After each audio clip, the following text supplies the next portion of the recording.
हाँ ठीक। हाँ मैं कर पा रहा हूँ कि मैं चेक करता हूँ। मुझे होस्ट कर दिया। अभी मेरे इसमें आएगा।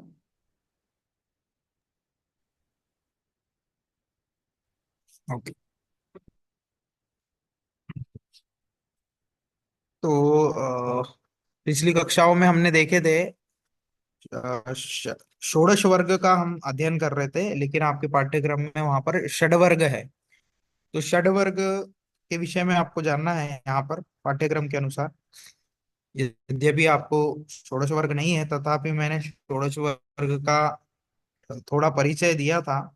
अब आगे की ओर चलेंगे, उसमें हमने राशि के विषय में जान लिए थे कि जो षड वर्ग है, षड वर्ग में जो प्रथम भाग है राशि, तो वो प्रथम वर्ग की जानकारी मैंने आपको दिया था। अब वहां से हम आगे चलेंगे। तो यहाँ पर जो षोडश वर्ग है उसको फिर से एक बार मैं बता दूंगा आपको।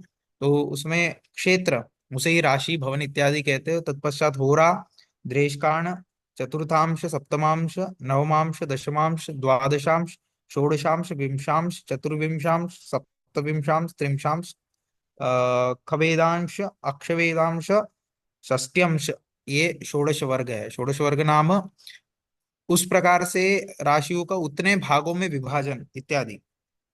तो कैसा विभाजन? तो क्षेत्र तो एक 30 डिग्री का 30 अंश का होता है।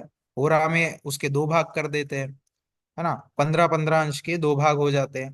तत्पश्चात वहां पर देशकांड होता है जिसमें तीन भाग 10-10 अंश के हैं। चतुर्थांश, तो 730 अर्थात 7 अंश 30 कला का वहां पर एक भाग। फिर चतुर्थांश हो गया। सप्तमांश 4 अंश 17 कला समथिंग। नवमांश 3 अंश 20 कला। दशमांश 3 अंशों का। द्वादशांश 2 अंश 30 कला। षोडशांश, वहां पर षोडशांश में किंचित भिन्न व्यवस्था है वहां पर। वहां पर 1 अंश 52 कला समथिंग विकला कुछ है। विमशांश है। उसके बाद में चतुर्विमशांश है। चतुर्विमशांश मतलब 24 भाग। विमशांश मतलब 20 भाग। षोडशांश मतलब 16 भाग राशि हो गए। सप्तविंशांश में 27 पार्ट्स किए जाते हैं। त्रिंशांश में 30 भाग, वहां पे अंशादी व्यवस्था है, वो हम षडवर्ग में पढ़ेंगे। उसके बाद में खवेदांश है अर्थात 40 भाग। अक्षवेदांश मतलब 45 भाग, वहां पर 45 भागों में राशियों का विभाजन।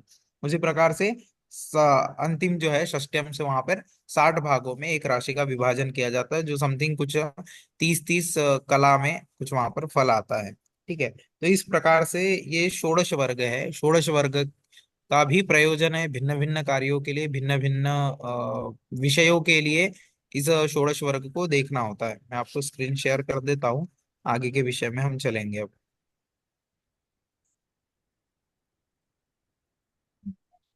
तो षोडश वर्ग के बाद हम षडवर्ग में प्रवेश कर रहे थे, और षडवर्ग में भी हमने राशि, राशि के अधिपति इत्यादि हमने देखे। और ग्रह स्पष्ट के विषय में मैंने कुछ जानकारियां दी थी पिछली कक्षा में। तो उन्हीं ग्रह स्पष्ट के आधार पर ही ये षड वर्ग, षोडश वर्ग का ज्ञान किया जाता है कि ग्रह किस स्थिति में है, कौन से नवांश में है, कौन सी होराम है इत्यादि विषय वहां पर षड वर्ग में होते। तो षड वर्ग क्या है? तो राशि, होरा, द्रेशकांड, नवांश, द्वादशांश और त्रिंशांश, ये षड वर्ग है। अर्थात 6 पार्ट है, इसलिए षड नाम 6, और वर्ग मतलब ये विभाजन करने की जो पद्धतियां बताई गई, जो राशि में, होरा में, दृष्कांड, नवमांश और द्वादशांश और त्रिंशांश, ये प्रत्येक एक एक वर्ग है। वर्ग कुंडली भी इन्हें कहा जाता है ना। तो इसलिए वर्ग कुंडली कहते हैं। तो होरा को होरा कुंडली, है ना, होरा से बनने वाली होरा कुंडली। उसके बाद में द्वादशांश से बनने वाली द्वादशांश कुंडली, नवांश से बनने वाली नवमांश कुंडली। नवांश कुंडली का अधिक प्रचलन है क्योंकि विवाह इत्यादि में उसका विविध प्रयोजन है। तो विशेष प्रयोजन होने के कारण वो उसको प्रसिद्धि अधिक प्राप्त है। यद्यपि अन्य कुंडलियां भी ज्योतिषी जानते हैं, किंतु जन सामान्य को इन सभी कुंडलियों का, सभी वर्गों का ज्ञान उतने अच्छी भली भांति नहीं है। तो ये आपको जानना है। तो तत्क्षेत्रम तस्य खेटस्य राशिर्यो यस्य नायकम, सूर्येन्दोर विषमे राशौ समे तद विपरीतकम करके बोला है। तो ये हमने देख चुके थे कि राशियों को यहाँ पर तत्क्षेत्रम तस्य खेटस्य राशिर्यो यस्य नायक, नायक नाम उस राशि का अधिपति, स्वामी। ठीक है। तो ये विषय हो गया था राशि का। उसके बाद में देख रहे हैं होरा। तो राशि हो गई षडवर्ग में, प्रथम वर्ग हो गया, द्वितीय वर्ग है होरा। तो सूर्येन्दुर विषमे रासौ राशौ समे तद विपरीत विपरीतकम पितरश्चंद्र होरेशा देवा सूर्य से कीर्तिता। हम देख रहे हैं यहाँ पर कि द्वादश राशियों में, सभी 12 राशियों में सभी ग्रहों को दो दो राशियों का आधिपत्य है वहां पर। ठीक है, तो दो दो राशियों के सभी ग्रह स्वामी, यथा मेष और वृश्चिक राशि का स्वामी जो है मंगल है। उसके बाद में वृषभ और तुला राशि का स्वामी शुक्र है। तत्पश्चात मिथुन और कन्या राशि का स्वामी शुक्र है। उसके बाद में चंद्र जो है वो सिर्फ कर्क राशि का स्वामी, और सूर्य जो है वो सिंह राशि का स्वामी। ठीक है, उसके बाद में गुरु, गुरु जो है देवगुरु बृहस्पति जो है वो धनु और मीन राशि के अधिपति है। उसी प्रकार शनि जो है मकर और कुंभ के अधिपति है। तो इस प्रकार से आपको एक समझ में आ गया होगा कि सभी ग्रह प्रायः जो पंचतारा ग्रह है, मंगल बुध गुरु शुक्र शनि, ये सभी पांचों ग्रह दो दो राशियों के अधिपति है, और केवल सूर्य और चंद्रमा एक एक राशि के ही स्वामी है। ये आपको ध्यान देना है। तो इसी कारण से यहाँ पर एक व्यवस्था जो दिखती है आचार्यों द्वारा, तो जो होरा के अधिपति होते, होरेश जो होते, होरा के स्वामी होते, वो सूर्य और चंद्र होते हैं। अन्य ग्रह वहां पर होरा कुंडली में, होरा वर्ग में अ, अधिपति नहीं होते, ये आपको ध्यान देना है। तो अब होरा क्या है? तो होरा, होरा शब्द की उत्पत्ति के विषय में पहले ही इस ग्रंथ में, इस षोडश वर्ग अध्याय में स्टार्टिंग में बताया, और जो मैंने भी उस दिन भी कहा है कि क्षेत्रम ग्रहाणामथ राशीनाम ये गुणा भवतोदिता श्रुता इदानीं शुश्रूषु भावर भेदांश च तान वद करके राशि राशिशीला अध्याय में आया था। हाँ, अहोरात्र पदाद अंत्य लोपाधोरेति कथ्यते करके बोला है, तस्या ही ज्ञान मात्रेण जात कर्म फलम वदेत, है ना। तो अहोरात्र शब्द से अकार और त्र, अंतिम जो त्र है, मतलब पूर्व वर्ण और अंतिम वर्ण का जब लोप हो जाएगा, जब उसे निकाल दिया जाएगा, तो होरा शब्द की वहां पर निष्पत्ति हुई है। ठीक है, तो होरा का अर्थ मैंने उस दिन भी बताया था कि एक अवर के रूप में भी लिया जाता है। एक होरात्मक काल करके संस्कृत भाषा में प्रवेग है, मतलब 1 आवर करके भी ये शब्द आता है। पर यहाँ पर होरा जो है ये थोड़ा भिन्न है। अर्थात क्या है, ये होरा वर्ग जो है इसमें 0 से लेकर 15 तक एक भाग होता है, और 15 से लेकर 30 अंश तक दूसरा भाग होता है। ऐसे दो भाग में राशि का विभाजन किया जाता है। फिर उसमें भी जो विषम राशियां होती है, जो भी कोई विषम राशि, यथा मेष हो गई, मिथुन हो गई, है ना, सिंह हो गई, ऐसी जो विषम राशियां है, इन सभी विषम राशियों में जो 0 से लेकर 15 अंश तक, अर्थात 0 से लेकर 15 अंश तक जो अधिपति होता है, स्वामी होता है, वो सूर्य होता है। इसलिए बोला है सूर्य इंदोर विषमे, सूर्य इंदोह विषमे, सूर्य इंदुः विषमे। तो सूर्य और तत्पश्चात जो 15 से लेकर 30 तक का भाग है जो, या फिर उसे 16 से 30 भी हम बोल सकते हैं, तो वहां पर जो अधिपति है वो चंद्र होता है विषम राशि में। तो समय तद विपरीतकम करके बोला है, तो सम राशि में ठीक इसका विपरीत होगा। तो क्या होगा कि सम राशि में चंद्रमा जो है वो 0 से लेकर 15 डिग्री तक होरा का अधिपति होगा, और 15 के बाद में, 15 से ऊपर 30 तक जो है वो सूर्य वहां पर समराशि में होरा का अधिपति होगा। तो यही देखा जाता है कि कौन सा ग्रह किसकी होरा में, चंद्र की होरा में या सूर्य की होरा में। तो इस प्रकार से वहां पर दो भागों में ही, दो जगह में ही ग्रहों को वहां पर रखा जाता है।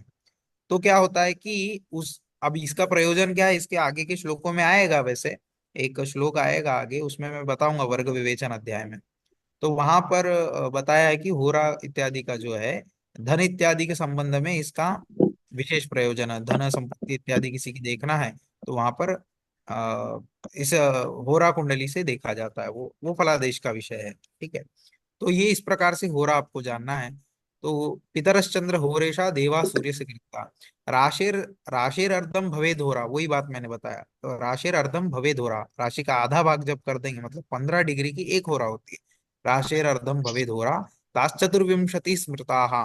तो अब ये एक, जब 12 राशियां है, तो 12 राशियों में यदि दो दो होरा हो जाएंगी, तो 24 आवर, 24 होरा वहां पर हमें प्राप्त होती है। इसलिए बोला ताश चतुर्विंशति स्मृता, इसलिए 24 होरा टोटल होती है।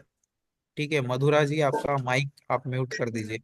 तो राशिरर्धम भवेद होरा ताश्चतुर्विंशति स्मृता मेषादि तासाम होराणाम परिवृत्ति द्वयम भवेत। तो मेषादि तासाम होराणाम परिवृत्ति द्वयम भवेत, तो सभी मेषादि राशियों में ये दो दो होरा होती है करके यहाँ पर आचार्य बता रहे हैं। तो ठीक है, यहाँ पर हिंदी में अर्थ भी दिया है, वही सब सेम विषय जो मैंने बताया वो यहाँ पर लिखा हुआ है, आप पढ़ सकते हैं।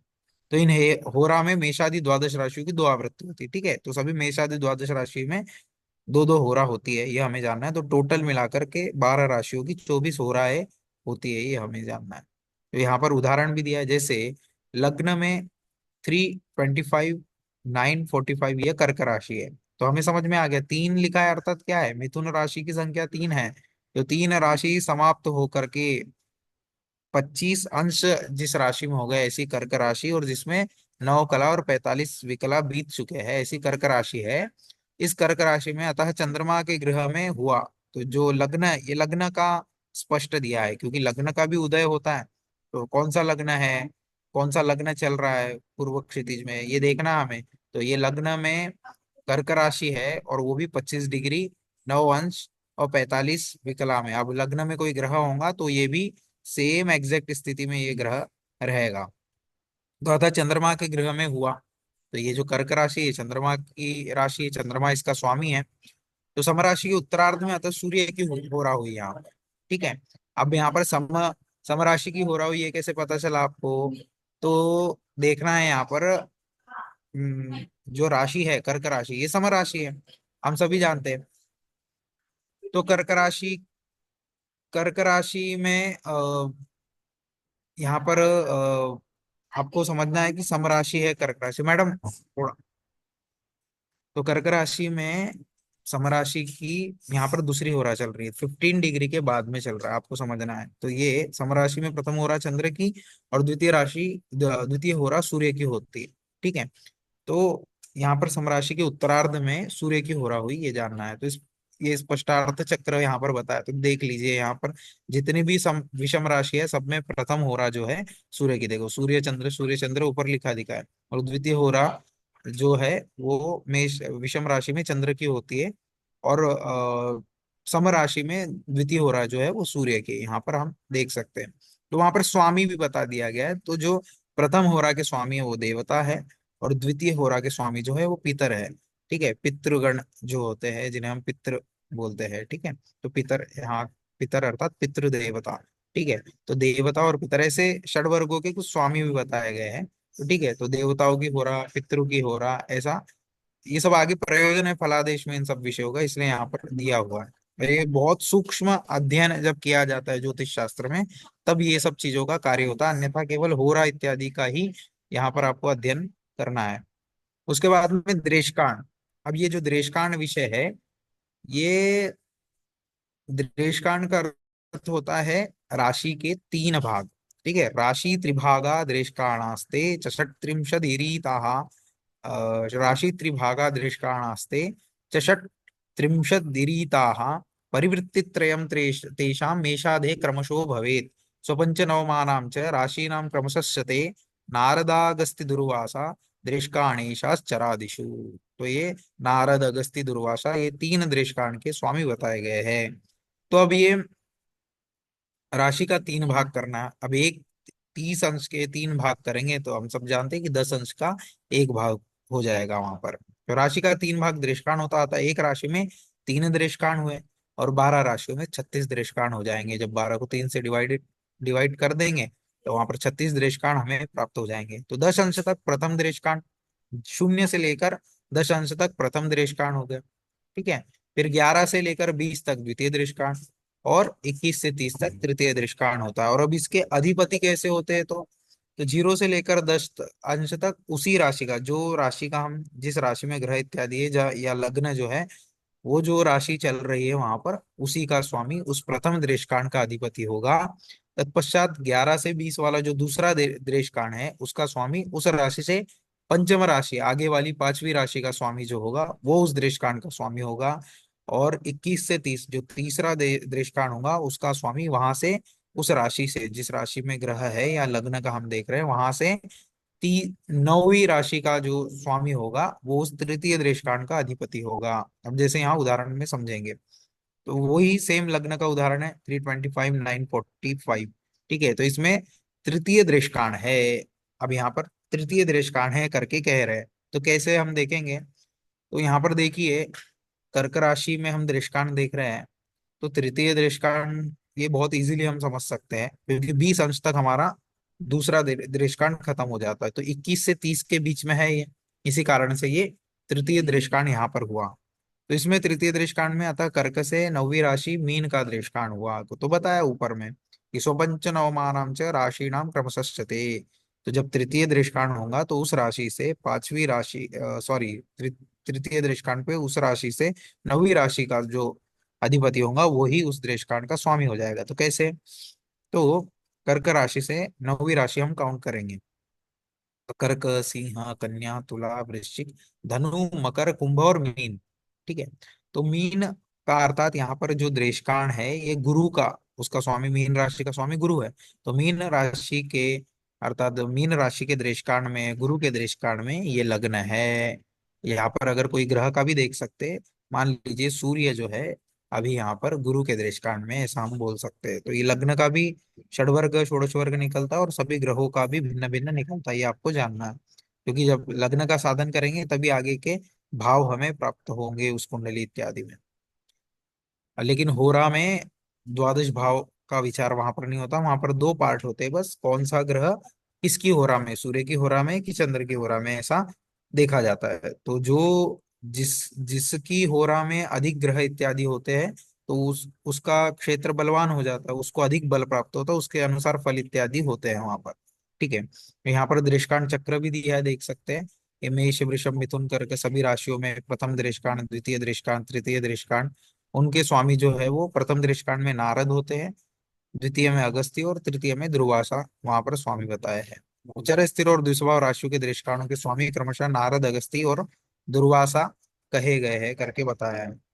अब उसके बाद में ठीक है, चतुर्थांश आपको षडवर्ग में नहीं आता, इसलिए हम उसको अभी नहीं देखेंगे, आप अध्ययन करना चाहे तो कर सकते हैं। सप्तमांश भी षडवर्ग में नहीं आता है। उसके बाद में नवमांश, ये बहुत मुख्य विषय है, नवमांश आपको अच्छे से जानना है। तो नवमांश जो है, क्या है कि एक राशि के 9 भाग, जब 30 अंश को यहाँ पर लिखा हुआ है नीचे, देख लीजिए थर्ड लाइन में, 30 डिग्री की जो राशि है उसको 3 भागों में, 9 भागों में हम विभाजित कर देंगे। यहाँ पे 90 लिख दिया गया है, वो गलती से हुआ है शायद, प्रिंट मिस्टेक है। तो 30 को हम 9 से जब भाग देंगे तो 3 अंश 20 कला वहां पर हमें प्राप्त हो जाता है। तो चर संज्ञक राशियों में उसी राशि से, स्थिर संज्ञक राशियों में उस राशि से, नवम राशि से, और द्विस्वभाव राशि में उस राशि से, पांचवी राशि से नवमांश का प्रारंभ होता है। और इसका एक सरल सूत्र है, आपको अधिक क्लेश नहीं होगा। तो नवाम शेषाश्चरे तस्मात् स्थिरे तन्नवमादितः, स्थिरे तन्नव, स्थिरे होना चाहिए, यहाँ स्थिरे लिखा है, स्थिरे तन्नवमादितः उभये तत्पंचमादेरेति चिंत्यम विचक्षणैः देवान् राक्षसाश्चैव चरादिषु ग्रहेषु च। तो नवमांश में मेष मकर तुला करके ये सूत्र ध्यान में रखना। तो सभी राशियों में यही क्रम चलता है, मेष मकर तुला कर्क, मेष मकर तुला कर्क, मेष मकर तुला कर्क, ये क्रम चलेगा सभी सभी राशियों में। चर स्थिर द्विस्वभाव राशियों में कैसा होगा? तो मेष राशि में मेष से ही नवांश की गणना होती है। अब उसके बाद में 9 भाग है, तो मेष वृषभ मिथुन कर्क सिंह कन्या तुला वृश्चिक धनु पर्यंत जब हम काउंट करेंगे तो 9 ही राशियां हुई, 9 भाग कर दिए, तो बाकी फिर कहाँ गए? तो वहां जहां पर खत्म हुआ वहीं से आगे नेक्स्ट राशि में चालू होता है। तो इसलिए मैंने कहा कि मेष मकर, तो धनु तक हो गया था, फिर मकर से वृषभ में गणना चालू होती, फिर मकर कुंभ मीन मेष वृषभ मिथुन कर्क, ठीक है, सिंह कन्या तुला, तुला पर्यंत वहां पर होगा, ठीक है, कन्या पर्यंत, ठीक है। अ, मकर से 9 राशि, मकर कुंभ मीन मेष वृषभ मिथुन कर्क सिंह कन्या, तो ठीक है। फिर आगे फिर से आ गया तुला, अब मिथुन राशि में फिर से तुला से गणना चालूंगे, ऐसे 9 9 भाग करके मेष मकर तुला करके, मेष मकर तुला करके ये गणना होती है नवमांश में। अभी उदाहरण देखेंगे तो उससे और स्पष्ट हो जाएगा। ठीक है, तो अब उसमें बताया कि चर संज्ञक राशियों में उसी राशि से, मतलब जो चर मेष राशि वैसे चर राशि, ये भी एक लॉजिक है, अलग अलग ये लॉजिक्स है सब। तो आप जिस प्रकार से आपको आसानी हो समझ में, उस प्रकार से समझ सकते हैं। स्थिर संज्ञक राशि में उस राशि से नवम राशि, अब वृषभ स्थिर राशि है, उससे नवम राशि कौन सी हुई? तो मकर राशि हुई। तो मकर राशि से वहां पर गणना आरंभ हुई। उसी प्रकार द्विस्वभाव राशि में, उस राशि से पांचवी राशि में। अब मिथुन राशि जो है वो द्विस्वभाव राशि है। तो मिथुन से पांचवी कौन सी हो गई? मिथुन, कर्क, सिंह, कन्या, तुला। तो मैंने कहा कि मेष, मकर, तुला, है ना। उसी प्रकार से फिर कर्क जो है, कर्क से ही प्रारंभ होगी। मेष, मकर, तुला, कर्क करके ये सूत्र है। ठीक है, तो इस प्रकार से आपको समझना है। फिर चरादि राशि के स्वामी, तो उसका एक भाग जो है नवमांश का, वो 3 अंश 20 कला का है, ये आपको ध्यान रखना है। ऐसे 3 20 3 20 3 20 ऐसे प्लस करते जाएंगे, तो 3 20 का पहला, 6 40 का दूसरा, 10 का आगे चार्ट दिया उससे भी आपको स्पष्ट हो जाएगा। तो चरादि राशियों के स्वामी जो है वो देव, मनुष्य, राक्षस, उसके बाद में देवता, मनुष्य, देव मनुष्य ऐसा ही समझना है। तो यहाँ पर दिया है कि देव, मनुष्य, राक्षस तथा स्थिर में मनुष्य, राक्षस, देव, और द्विस्वभाव में राक्षस, देवता, मनुष्य आदि होते हैं। तो देख सकते हैं यहाँ पर देवता, मनुष्य, राक्षस, देवता, मनुष्य, राक्षस, देवता, मनुष्य, राक्षस, इस प्रकार से ही क्रम वहां पर चलता है नवमांश में। तो जैसे अब यहाँ पे वही सेम लग्न का उदाहरण लिया है, 325 945। तो कर्क चर राशि और 8वें खंड में है बताया है। तो लग्न में आपको सिर्फ इसका अभी डिप्लोमा में इतना, आपको बहुत ज्यादा डीपली इसको नहीं जानना है। बस सामान्य जानना है कि जितना आप परीक्षा में लिख पाए, और एक आपको सामान्य जानकारी प्राप्त हो। अदरवाइज आपको इसको समझने में ही कम से कम एक 2 3 दिन लगते हैं हर किसी को, सामान्य व्यक्ति को। जो नहीं जानता है वो इतना आसानी से इसको समझ नहीं पाता है। फिर भी आप अध्ययन कीजिए, कहीं डाउट होता है तो आप पूछ सकते हैं। तो जैसे लग्न का जो उदाहरण दिया है, 325 945, तो कर्क चर राशि है और 8वें खंड में है। अब 8वें खंड में है अर्थात क्या हुआ? तो यहाँ जो दिया हुआ है क्रम, इस जो स्क्रीन पे दिख रहा है, ठीक है। तो चर राशि है, कौन सी? कर्क राशि, और 8वें खंड में दिया हुआ। 8वें खंड में क्या है? 8वें खंड में जो वो डिग्री लिखी है ना, 25 945, वो 8वें में आएगा। तो देखिए, 1 2 3 4 5 6 7 8, तो 26 40 जो है वो 8वें में है, क्योंकि ये 23 20 के बाद का है, 25 और 26 40 के पहले का है, मतलब बीच का है। तो कहाँ आएगा? 23 20 तो समाप्त हो जाएगा, तो 26 40 का अंतर आ रहा है, तो इसलिए 8वां यहाँ पर नवमांश चल रहा है, हम ऐसा कह सकते हैं। ठीक है, तो 8वें नवमांश है, तो चर में उसी राशि से 8वीं राशि कुंभ है। ठीक है, तो कर्क राशि है, कर्क राशि में देख सकते हैं। तो कर्क राशि में जो 8वां नंबर का है यहाँ पर 26 40 जो है, तो ये कौन सा आ जाएगा? देख सकते हैं वहां पर क्या बोल रहा है, कुंभ राशि है। एक 11 लिखा हुआ है, 11 का अर्थ क्या है? यहाँ जो नंबर्स लिखे हैं इस चार्ट में, ये जो नंबर है, यहाँ पर जो नंबर्स दिए हुए, ये राशियों का बोधक करते हैं, बोध कराते हैं हमें। ठीक है, राशियों के बोधक है। राशि, सभी राशियों के हमें बोध कराते हैं। तो 8वीं राशि कुंभ है वहां पर, तो इसका अधिपति कौन हुआ? शनि हुआ। तो चर में देवता से 8वां मनुष्य का भाग हुआ। तो चर राशि होने के कारण वहां पर जो 8वां जो वहां पर कोष्टक में हमारा आया, 11वां, ये कोष्टक से बता रहा है, आप ऐसे स्वयं गणना करके भी कर सकते हैं। तो मनुष्य का यहाँ पर नवमांश है करके बोल रहा है, मतलब अच्छा नवमांश है। राक्षस इत्यादि का नवमांश अच्छा नहीं मानेगा। देवता और देवता का वो सर्वोत्तम है, मनुष्य का मध्यम है, शुभ है, और राक्षस का आएगा तो अशुभ है, ऐसा हम फल निकाल सकते हैं वहां पर। तो इस प्रकार से ये नवमांश है। इसका आप अध्ययन अच्छे से कीजिए, कुछ डाउट रहता तो आप बाद में पूछ सकते हैं। तो अभी एक 12:15 से चालू हुआ है ना, तो 1 बजे तक रहेगा ये। ठीक है, तो दशमांश वहां पर नहीं है आपको षड्वर्ग में, द्वादशांश आता है। ठीक है, द्वादशांशस्य गणना तत्क्षेत्रात् विनिर्दिशेत, तेषाम अधिशा क्रमशो गणेशाश्वी यमाहयाः करके कहा है। हय नाम घोड़ा, हय का अर्थ होता है वैसे घोड़ा। ठीक है, अब यहाँ पर द्वादशांश जो है 12 भागों में, एक राशि का 12 भागों में विभाजन। द्वादशांश का अर्थ होता है एक राशि में, एक राशि का 12 भागों में विभाजन करना। ठीक है, तो 12 से जब भाग दिया जाएगा, तो 2 अंश 30 कला के रूप में हमें प्राप्त होंगे, क्योंकि हमारा तो जो ग्रह स्पष्ट इत्यादि वो अंश कला विकला में चलता है। तो 30 अंश के ऊपर हम जा नहीं सकते। तो जब शेष बचा होगा वहां पर, तो 30 में ग्रहण किया है। ठीक है, तो 2 अंश 30 कला वहां पर निकल जाएगा। जब 30 को आप 2 से 12 से भाग देंगे, तो 12 दूनी 24। ठीक है, फिर 6 शेष बचता है, तो 6 क्या है, वो अंश है, 6 डिग्री है। फिर अब वो 6 से तो भाग नहीं जाएगा, लेकिन हमें तो आंसर निकालना है, तो हम उसको अंश को कला में कन्वर्ट करते हैं। तो 6 को जब कला में कन्वर्ट करेंगे तो कितना आ जाएगा, तो 360 हो जाएगा।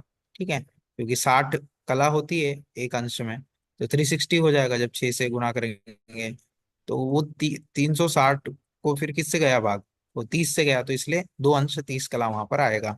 ठीक है, तो तेषाम अधिशा क्रमशः गणेश, गणेश अश्वी यमा, यमा अहयाहा करके बोला। हय नाम तो घोड़ा होता है, लेकिन यहाँ पर अहि करके शब्द आया। अहि, अहि का अर्थ होता है सर्प।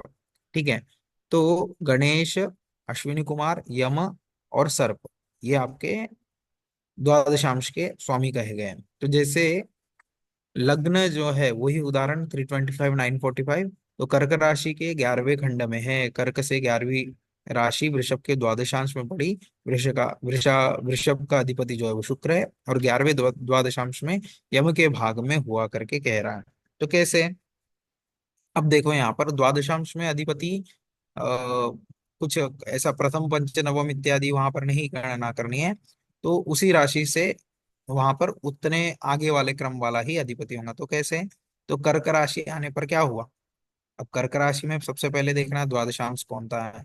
ठीक है, तो 25 लिखा है, तो वो बहुत आगे का, यहाँ पर ये देखो पूरा चार्ट यहाँ पर दिखेगा आपको। तो 22 30 में भी नहीं आएगा, 25 में भी नहीं आएगा, क्योंकि 25 के ऊपर गया है, तो 27 30 के मध्य में आएगा, 25 से 27 30 के, तो 27 30 में ये आ रहा है, 27 अंश 30 कला में ये आ रहा है। इसी कारण यहाँ पर ये कौन सा द्वादशांश हुआ, 11वां द्वादशांश हुआ।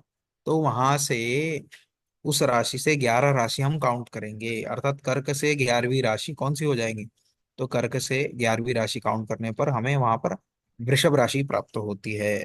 ठीक है, तो कैसे काउंट कर लेते हैं, कर्क, सिंह, कन्या, तुला, वृश्चिक, धनु, मकर, कुंभ, मीन, मेष, वृषभ। तो वृषभ राशि वहां पर हमें प्राप्त होंगे, और वृषभ का अधिपति कौन है, शुक्र है। तो शुक्र यहाँ पर द्वादशांश का अधिपति हुआ, अर्थात लग्न जो है वो शुक्र के द्वादशांश में है, ऐसा कह सकते हैं। इसी के स्थान पर कोई ग्रह होगा तो सूर्य चंद्र जो भी ग्रह होगा वो शुक्र के द्वादशांश में है, ऐसा हम कहेंगे। इस प्रकार से ये द्वादशांश का विषय हुआ। उसके बाद में ये अभी क्या क्या देख लिए, राशि, होरा, दृष्टांत, नवांश और द्वादशांश। अब एक अंतिम बचा है षडवर्ग में त्रिंशांश। त्रिंशांश मतलब 30 भाग। ठीक है, तो 30 भाग के विषय में आपको जानना है। ये 30 भाग में थोड़ा वहां पर क्रम भिन्न होता है। ठीक है, वहां पर अंश इत्यादि की व्यवस्था भिन्न होती है। तो त्रिंशां शेषाश्च विषमे कुजार की यज्ञ भार्गवाः पंचपंचाष्ट सप्ताक्ष भागानां व्यत्ययात् समे वह्नि समीर शक्रौ च धनदो जलदस्तथा विषमेषु क्रमाज्ञेया समराशु विपर्यात्। तो सभी विषम राशियों में आप 30 भाग कर रहे हैं, तो कैसे 30 भाग कर रहे हैं, तो सभी विषम राशियों में क्रम से भौम शनि, ये सिर्फ इसमें अब त्रिंशांश में आपको यहाँ पर केवल पंचतारा ग्रह मंगल, बुध, गुरु, शुक्र, शनि यही दिखेंगे। सूर्य चंद्र त्रिंशांश के अधिपति नहीं होते हैं। ठीक है, तो विषम राशियों में क्रम से तो मंगल, शनि, बुध, गुरु, नहीं मंगल, शनि, गुरु, बुध, शुक्र, ये और इनके अंश कैसे, पंच पंच अष्ट सप्त पंच, ये आपको ध्यान रखना है। 5 5 8 7 5। अब क्या हुआ, और ये 30 अंश आएंगे बराबर, आप इसको टोटल करके देख लो। तो 5 और 5 10, और 8 18, और 7 25, और 25 और 5 30, ये 30 का टोटल है। तो उसको 30 को टुकड़ों में विभाजित किया, तो 0 से लेकर 5 डिग्री तक, है ना, और 5 डिग्री से 10 डिग्री तक, है ना, 10 से 18, 18 से 25, और 25 से 30, ऐसे आपको वहां पर जानना है। तो विषम राशियों में क्रम से तो 0 से लेकर विषम राशि में 0 से लेकर 5 तक मंगल वहां पर त्रिंशांश का अधिपति होता है।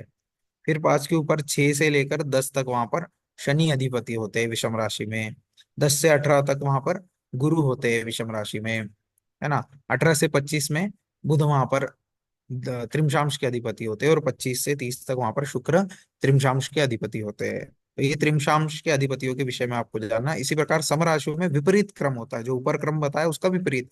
तो क्या हो गया, शुक्र अंतिम में था तो शुक्र पहले आ गए, तो उसके बाद में बुध आ गए, गुरु शनि और मंगल, तो इनका ठीक विपरीत क्रम। और जो अंश का भी जो वहां पर विभाजन किया है वो भी विपरीत हो जाएगा। कि जैसे 5 5 8 7 5 था, पंच पंच अष्ट सप्त पंच जो था, अब वो क्या हो जाएगा, पंच सप्त अष्ट पंच पंच हो जाएगा। ठीक है, तो इस प्रकार से जानना है।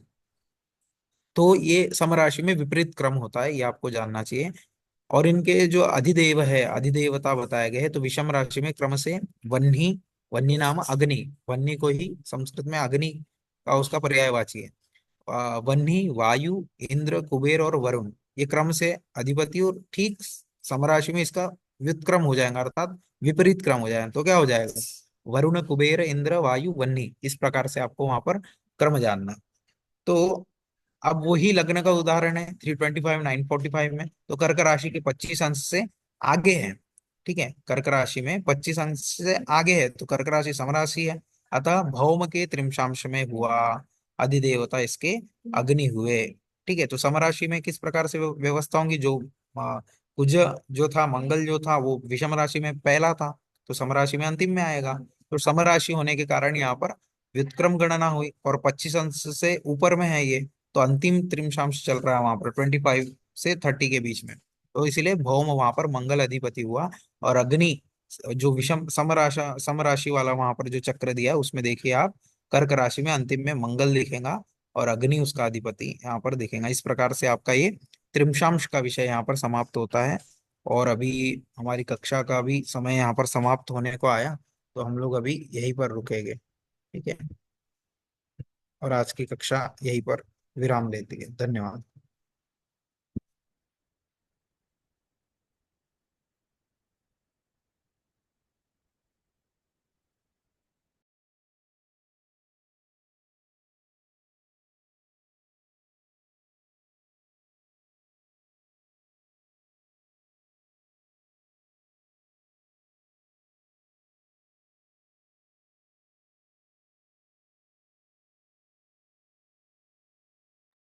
अविनाश सर, आप है क्या?